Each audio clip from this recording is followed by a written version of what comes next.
Hello बच्चों, let's read the question. In the following questions, a statement of assertion A is followed by a statement of reason R. We have four statements, whether the reason or the assertion both are true and the correct explanation of the assertion, reason. If both the assertion and reason are true, but the reason is not the correct explanation of the assertion. Third, if assertion is true but reason is false. Fourth, if both assertion and reason are false statements. So, let's move on to the assertion and the reason statement. So, assertion, a positive catalyst increases the rate of reaction. Reason, a positive catalyst alters the rate mechanism and decreases activation energy. क्या बोल रहा है आपका assertion?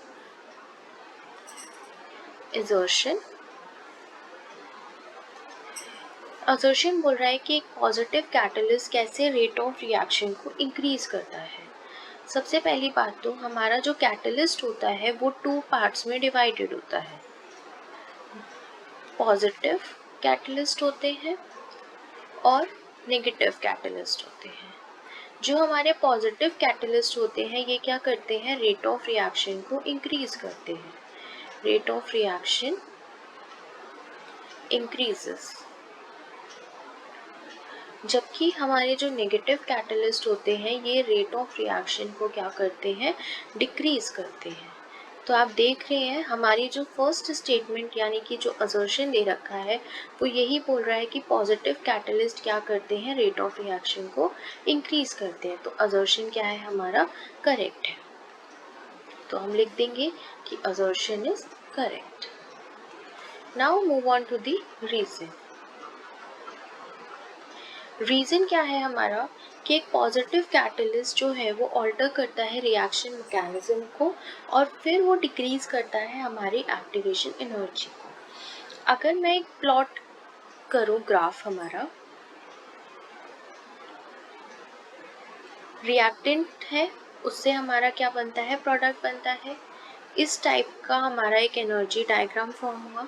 ये क्या है हमारा reactant, this is the product and ये क्या है हमारी एक्टिवेशन एनर्जी EA, जिससे हम इसको डिनोट करते हैं, एक्टिवेशन एनर्जी. ठीक है. और यहाँ पे जो हम y कोऑर्डिनेट्स लेते हैं वो लेते हैं हम एनर्जी, और जो x में लेते हैं वो लेते हैं हम अपना reaction coordinate. Reaction coordinate. Okay. देखो क्या हो रहा है, ये हमारा क्या है फिलहाल के लिए एनर्जी डायग्राम है जिसमें हम ये बता रहे हैं कि जितना हायर अमाउंट ऑफ एनर्जी जो है वो इस बैरियर को क्रॉस करने के लिए एक्टिवेशन एनर्जी को लगेगी. तो यहाँ पे जो अमाउंट ऑफ एनर्जी है वो कितनी है, हायर अमाउंट ऑफ एनर्जी है, हायर अमाउंट ऑफ एनर्जी.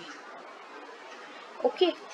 अगर मैं इसके अंदर कैटलिस्ट को इंट्रोड्यूस करा देती हूँ, जब इसके अंदर कैटलिस्ट इंट्रोड्यूस होगा तो ये जो बैरियर है ये कुछ इस तरीके से दिखने लगेगा हमें. ये बैरियर अभी हमारा क्या था, थोड़ा सा ब्रॉड था. अब ये क्या हो जाएगा, थोड़ा सा, जस्ट अ मिनट, अब क्या हो जाएगा, ये बैरियर हमारा थोड़ा सा टिल्ट हो जाएगा इस फॉर्म में. स्मॉल बैरियर हमें फॉर्म होगा. तो ये हमारा रिएक्टेंट, ये हमारा product, same as it is ये हमारी एनर्जी रहेगी. This is the reaction coordinates, reaction coordinate. Okay. ये क्या है, हमारे एनर्जी बैरियर्स है जिन्हें हम क्या बोलते हैं, ये हमारा एक्टिवेशन एनर्जी को डिनोट करते हैं. जो एनर्जी बैरियर है हमारा यहाँ पर वो क्या कर रहा है, डिक्रीज कर रहा है. Energy barrier decreases. डिक्रीज क्यों कर रहा है हमारा एनर्जी बैरियर, क्योंकि इसे लेस अमाउंट ऑफ एनर्जी की ज़रूरत है. It requires less amount of energy. अगर इसे लेस अमाउंट ऑफ एनर्जी चाहिए किसके लिए, रेट ऑफ रिएक्शन क्या हो जाएगा हमारा, इंक्रीज कर जाएगा. Due to this rate of reaction increases, rate of reaction increases. जब रेट ऑफ रिएक्शन इंक्रीज कर रहा है तो जो हमारी एक्टिवेशन एनर्जी होगी वो क्या कर जाएगी, डिक्रीज कर जाएगी। Activation energy decreases. तो हमारा जो रीज़न है वो यही बोल रहा है कि जो पॉजिटिव कैटलिस्ट होते हैं वो रिएक्शन मैकेनिज्म को ऑल्टर करते हैं। तो ये देखो, ये हमने पॉजिटिव कैटलिस्ट लिया जिसमें रेट ऑफ रिएक्शन क्या हो रही थी, हायर अमाउंट ऑफ एनर्जी की वजह से रेट ऑफ रिएक्शन बढ़ रहा था।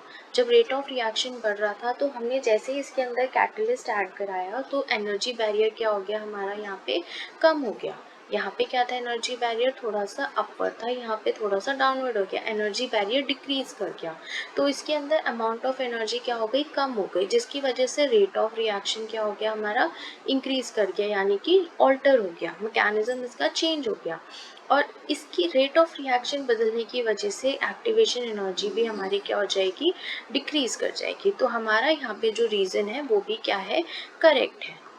तो हमारा रीज़न क्या है, करेक्ट है। ठीक है, हमारी असर्शन और रीज़न दोनों ही करेक्ट है, तो हमारा ऑप्शन नंबर 3 और 4 दोनों ही इनकरेक्ट हो जाएंगे। अब हमें ये चीज़ देखनी है कि क्या रीज़न जो है वो करेक्ट एक्सप्लेनेशन है असर्शन का। यस, ये है, क्योंकि कैटलिस्ट के ही ऊपर बेस्ड ये बता रहा है कि पहले रेट ऑफ रिएक्शन इंक्रीज हुई, फिर जैसे ही हमने उसके अंदर कैटलिस्ट डाला तो रेट ऑफ रिएक्शन इंक्रीज होकर एक्टिवेशन एनर्जी को डिक्रीज कर रहा है। तो जो आपका ऑप्शन करेक्ट ऑप्शन रहेगा वो रहेगा फर्स्ट वाला, जिसमें if both the assertion and reason are true, दोनों ही ट्रू हैं, then and the reason is the correct explanation of the assertion. तो रीजन जो है वो करेक्ट एक्सप्लेनेशन है आपके असर्शन का। ओके, तो जो आपका आंसर रहेगा वो कौन सा रहेगा, ऑप्शन नंबर 1 रहेगा, जिसमें आपका असर्शन और रीजन दोनों ही क्या है, ट्रू है विथ करेक्ट एक्सप्लेनेशन, जो कि करेक्ट एक्सप्लेन कर रहा है आपकी असर्शन को रीजन के साथ। ठीक है, so this is the answer for this question. Hopefully you will understand. Best of luck.